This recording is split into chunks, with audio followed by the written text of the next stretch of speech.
I'm Josh Evans, and I love to help businesses build the right culture within their organizations so they can be more profitable. Do you want more engaged employees? Do you want your company to be more productive? Well, I'm going to show you how to do that. And I'm going to share with you the tools that I've used with hundreds of companies varying in size from 60,000 person conglomerates down to 5-person teams. So get ready and join me so we can build the right culture for your business. Hi, ladies and gentlemen, it's Josh Evans, and welcome back to my podcast. I'm so excited to have you here. I have a very special guest for you today, and y'all are all, you don't know, but you should be excited. So I have Brian Smith, who is not only the founder of Ugg Boots, which my wife absolutely loves, but he's also the author of a book called The Birth of a Brand. And it's a great book that talks about his struggle in starting this company and building it into something that's amazing and now a household name. So I'd love to just say, hey, Brian, welcome. Thanks for coming. Gosh, thanks for having me, buddy. Absolutely. So you've been traveling a lot recently. Where are you at today? Are you out in California? Yeah, I'm finally at home at my little studio here. I've been on the road the last couple of weeks. It's been fun. Where have you been traveling? I spoke in Colorado Springs and Austin, Texas. And before that, I spoke just here in San Diego, the week before. So fantastic. I love speaking to entrepreneurs. It's my passion. Oh, wonderful. Well, and I love your story because I the first time I heard it, it blew me away. And I'd love for you to share a little bit about that, if only because, and the one thing that really got me, and it's been sticking in my brain recently, is that nobody can give birth to an adult. Yeah. So please, why don't you expand on that just for my listeners? Well, that's the theme of my book, because after starting Ugg and running that for many years, and then starting a lot of other businesses since I sold the Ugg company, the common theme with everything is that you can't give birth to adults.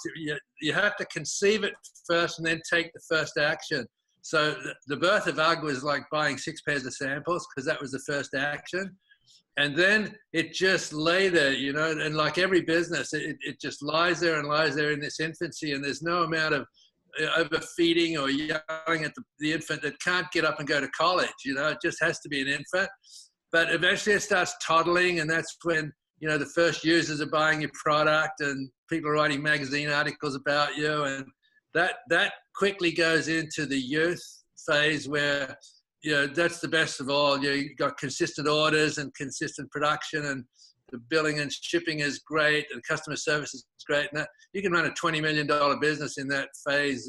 But if it's a really good business like Ugg was, it's going to hit the teenage years, and it'll want to be at every party and every trade show in the country, and every big box retailer. Super dangerous phase, and then eventually it hits maturity. But there's not a business that exists that didn't go through that cycle.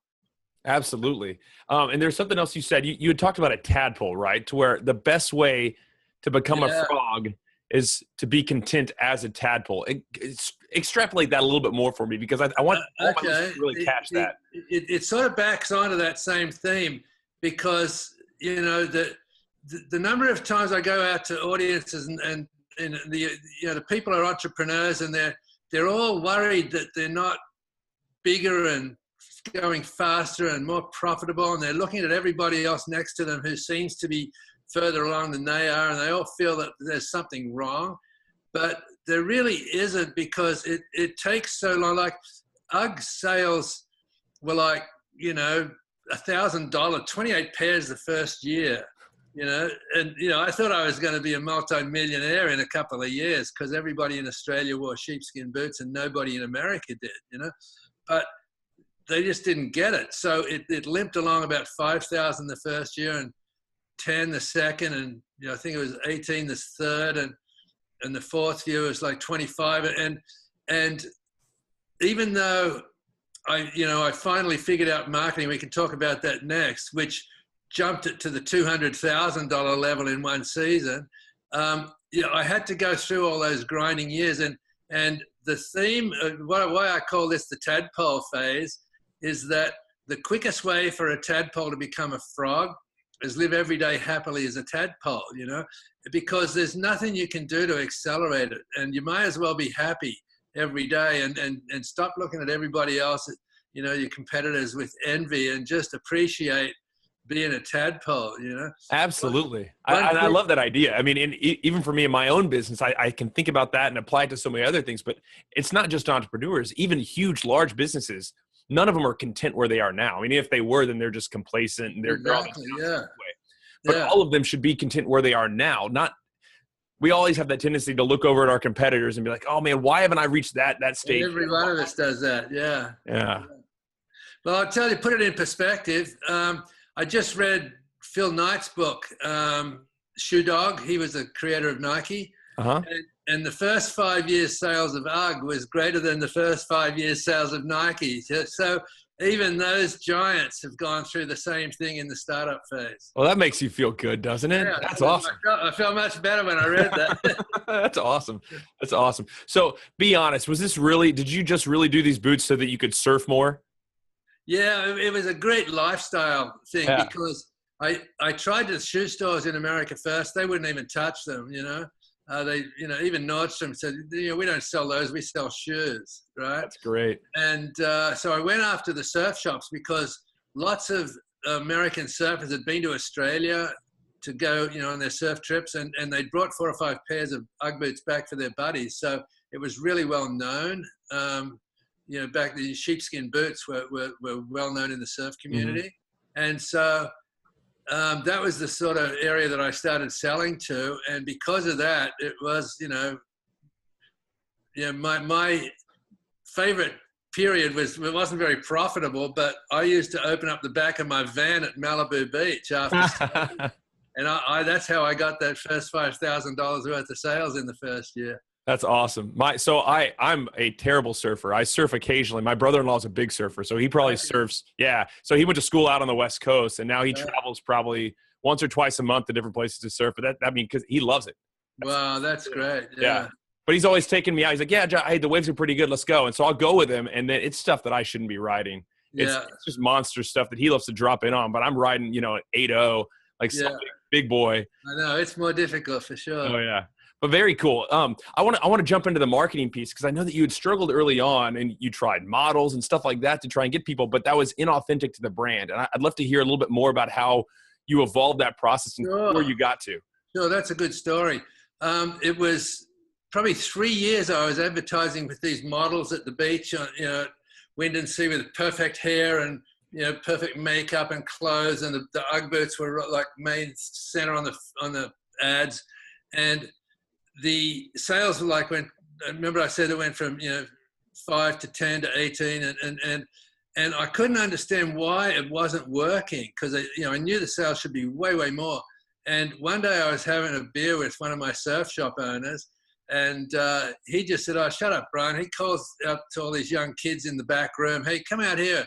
What do you guys think of Ugg?" And every one of them just said, "Oh man, those Uggs, they're so fake. Have you seen those models? They can't surf." and like instantly I realized, oh my God, I'm sending the wrong image to my target market. And so being an entrepreneur, you have to learn to pivot when you hit a wall.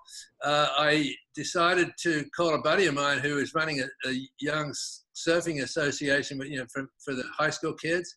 And I said, "Pete, you got any young kids who are going to turn pro?" And he gave me Mike Parsons and Ted Robinson as 2 guys to follow up with. And I did a deal with them. And so I ended up, instead of having an expensive photographer, I just went surfing with them with my own camera. And we chose Black's Beach in La Jolla and Trestles up in San Onofre because they're classic walks and they're about a mile long and fantastic surf at the end. And I just did these random shots. And I started running those ads October, November, December, and sales went to over $200,000. That's awesome. I just felt like if I can capture this image, like every kid in the country who's reading Surfer magazine is going to die to be in these ads, and it worked fantastically. And that was the beginning of me understanding marketing and advertising, whereas you got to draw the reader into the actual ad. And like the boots were so tiny in these ads, you could hardly see them, but it didn't matter. It was the environment, and every kid wanted to be walking that track with Mike Parsons and Ted Robinson, That's so cool. And I captured that, and that began my passion for marketing, which is why Ugg is a $1 billion brand now. That's so neat. That's so neat. So looking back, what do you think, or what do you here? No, this is a better question. What do you wish you could go back and tell yourself back in 79 Right. to yourself? Like if you could just go on a time machine, grab him by like the shirt and be like, here, listen to this. What would be that one piece of advice you would give yourself back then? It's an easy one. And I didn't realize it back, in the first couple of years, but as the business grew, even though I was an accountant, like a public accountant, I didn't understand finance and I didn't understand money. And, as we, let's say we were doing, $1 million, right, in sales, there'd be, $50,000 at the end of the year. And I go, God, that's not going to last me through summer. So I'd have to get a summer job. And so my answer or my solution was, well, next year I'll sell 2 million. And we did, and there was still only 100,000 left, right? And then we got to, let's double next year. We got to $3 or $4 million. There's still no money left. It was because the bigger we got, the more money we had to put out for production and inventory and overhead, staff, the advertising and stuff. And so each year, the bigger we got, the bigger the cash flow problem became.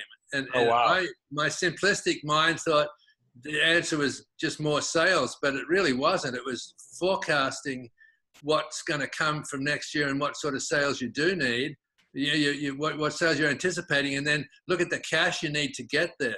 And it took me many, many years to figure that out. And I wish to God I had hired somebody who knew finance when I was just getting in that, when you get to that 1 million stage, you better understand how money works because it can kill you otherwise. No, and that's a very good thought. That's something I think all businesses need to focus on, is because you can make all the money in the world, but if you're spending it all on the back end of that, right, your bottom line turns to nothing quick. Exactly. Yeah. Very neat. That's fascinating. So what do you think was, obviously that marketing was that big turning point, right, that took you from 18 or 19,000 in year 3 or 4 to 200,000, which is a huge jump for anybody, especially not. Yeah, it was big. Yeah. How quickly did you start building a team after that? And how important was it to, I guess, instill upon them the same principles that you started the business with? Because I'm big on company culture. I know that you preach that as well. But tell me a little bit about when you started building a team and how did you make sure that they cared as much about your brand as you did? Yeah, well, the first difficulty was that our sales were September, October, November, December, and then pretty much nothing till the next September. So you can imagine there weren't too many employees who wanted to come on for 4 months, right? Very true. So I had to pretty much wing it myself and just hire temporary people for those first 4 or 5 years. And it was probably year 6 where we got over, about $1 million in sales. That's when I found an investor that would help sort of carry us over the summertime. Mm-hmm. And then I hired my first sales, the first guy I hired was another salesman, so I could concentrate more on the business and he would be out on the road. And he was fantastic. And then bit by bit, in the busy season, we would bring in people for customer service on the phones and to do all the paperwork. And we always had to hire 10 or 15 guys in the warehouse, around about September. But we had to let most of them go, by February. But we would keep the best 1 or 2 in each area as we grew it. And part of why I kept them was because they did become true believers. They become Ugg fans so much. And it wasn't hard for me to I didn't have to tell them how to have passion for the business because they'd be out, having a beer with their buddies, and where do you work? I work at Ugg. Oh my God, Ugg, they're so cool. So everybody, all my staff just got this validation for everywhere they went that they were working for the coolest company of all time, See, that's awesome. I love that. That's a great thing. Culture really came from. Yeah, well, it was so organic. I think too many companies nowadays, they try to force a culture, right? Or they build a building hoping that makes their culture. Exactly, yeah. I think that's something everybody should really be aware of, is that just because, y'all have ice cream Fridays or a foosball table in the break room doesn't make it a company with phenomenal culture. I think you need to have that passion. Yeah, and it has to come from within each person, yeah. I totally agree with that. You hire passionate people and then watch them work. Don't try to make somebody passionate. That's right. That's cool. Very cool. Very neat. All right. So what's next for you? So I know you're now you've written this book and now you're speaking and you're helping other people with their businesses grow them. Tell me a little bit about that part of your business. Okay, well, I never expected to be a speaker, like a keynote speaker, but when I wrote the book, it was so successful. Everybody said, "Oh my God, you got to get on the road and share this." So I started, one talk and I did okay, and the next one, and everybody came up afterwards going, "Oh my God," In fact, the second talk I ever gave, a girl came up and handed me a note, and I read it later, and she said, "I was going to give up my business today, but now you've made me see that I'm in this infancy stage, so I'm going to renew my efforts to keep it going." I love it. And she did. And so there's all sorts of versions of that people come up and tell me after the event, especially the tadpole. It sounds like a funny little quote, but people really understand the tadpole thing. Like, "Oh my God, I've been so hard on myself. And now I'm just going to ease up and enjoy it a bit more." Absolutely.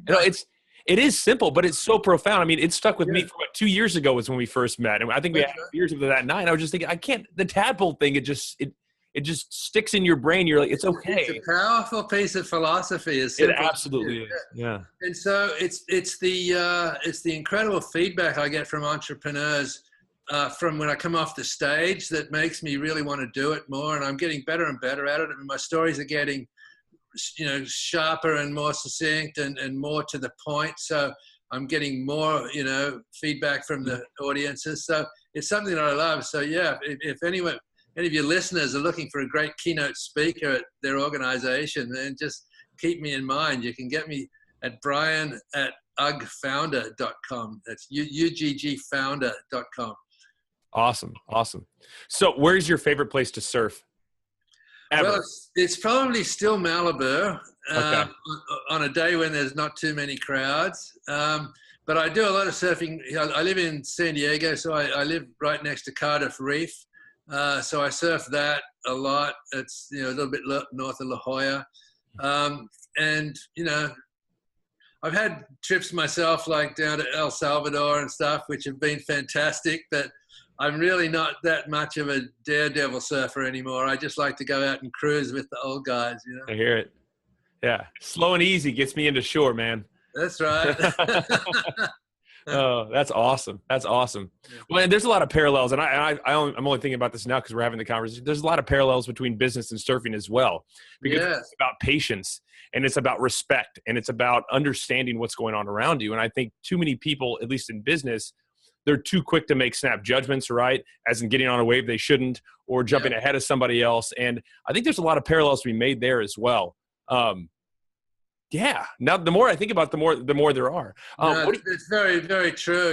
There's sometimes you hit it on the head. Like some guys, will be out there because it's big surf, and it's like, oh wow, we're out here in this big surf. But the number of times where I've been taking off on a wave, and these idiots are in the wrong position, like right in front of me, and then instead of going behind, they try and bail out in front, which it's just so dangerous. So you've got to know your capacity or your limits. And the other thing is there is a huge amount of pecking order respect out in the water. It looks like a bunch of guys all out in the water, but there's a very unwritten rule about how to proceed, on whose wave and who's got right of way. And if you come into that without knowing that, you can cause a lot of chaos and hurt yourself. So yeah, there's tremendous parallels. That's very neat. I like that a lot. What do you think was the biggest thing you struggled with early on in the business? What was that single, and don't say cash flow because we know that's a problem. Yeah. What was something that you personally struggled with?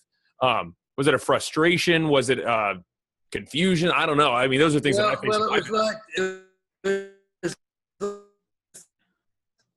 Well, I was doing summer jobs, right, just to stay alive.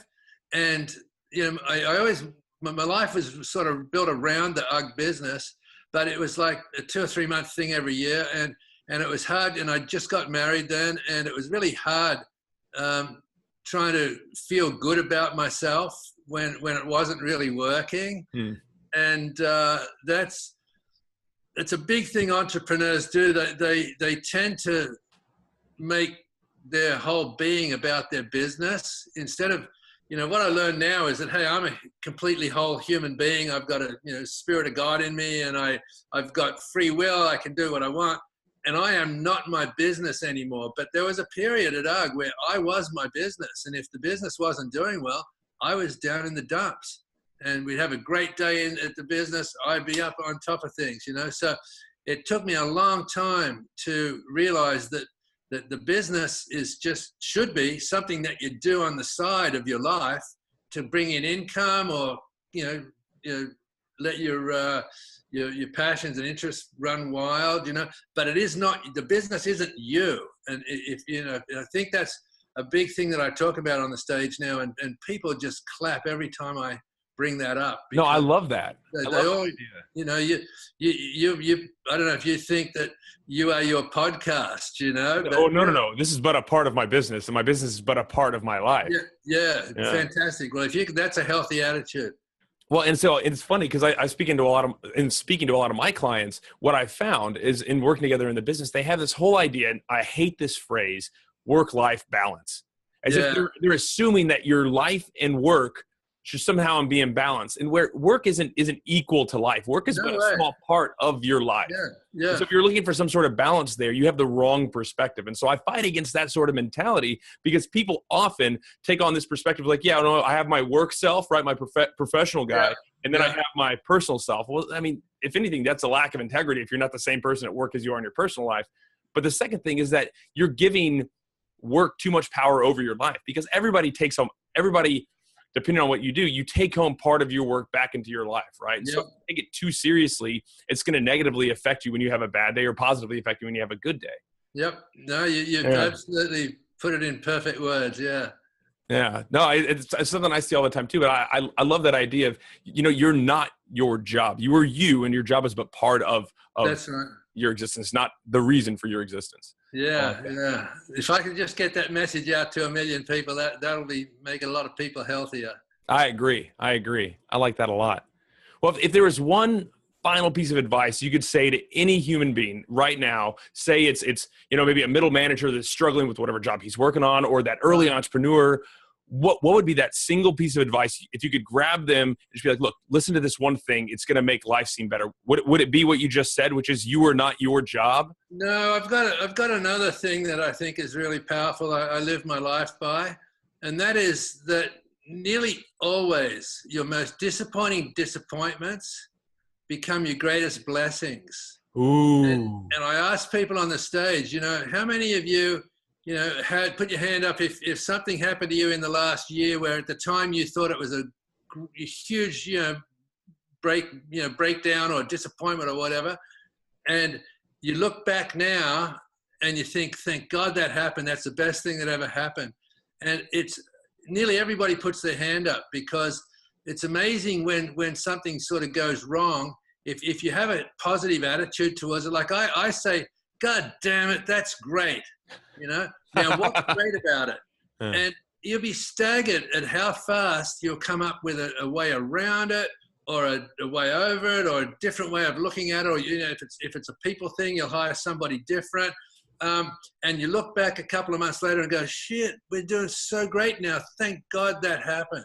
And if people could just take that attitude forward in their lives, that's probably the biggest, mind easer of all of the things that I talk about. I'm writing that down. Good. Hold on. God damn it. Your most disappointing disappointment. That's great. No, I already wrote that. Yeah, always become your greatest blessings. That is awesome. That is awesome. Well, it's funny. I was on a trip this past weekend for a wedding in St. Louis, and I got back home late, and I'm thinking about all the stuff I have to do today. Besides our podcast, I have some client meetings. I have a speech later this week. I have a big retreat I'm running next week, and I have all these things. And I was like, I need to prepare. I have too much going on. And I was feeling overwhelmed. And I leaned over to my wife, and I was like, honey, I just can't sleep. I have all this stuff. I have too much going on. This is terrible. And she goes, wait a second. You have a lot of business right now. It's terrible. And I was like, wait, you're right. No, it's good. If I didn't have business, it'd be a whole different sleepless night. This is a good kind of overwhelmed. And so it is all in the perspective. It is. It's fantastic. That's a great way of explaining it. Yeah. Well, fantastic. Well, it's been an honor to have you on. It really is. And I want people to know, if they want to dive deeper with you, where can they get your book?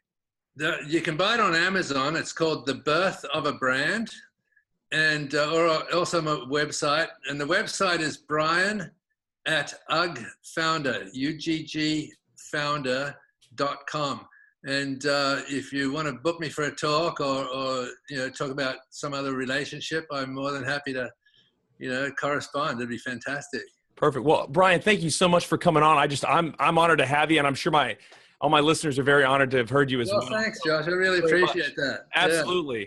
So everybody, thank you again for coming. If you have a chance to look up his book, you absolutely should. And if you need somebody to come in and inspire your team to really figure out where they're going and how to be successful as a tadpole to get to the frog stage, you should definitely check out Brian Smith. It's Brian Smith, uggfounder.com. That's, Brian at uggfounder.com. Brian. Oh, that's your email. Yeah. Ooh, he's giving you his personal email, people. Be careful. Yeah. Anyway, well, thank you so much, Brian. Y'all have a great rest of your day. We'll see y'all around. Okay, catch you later. All right.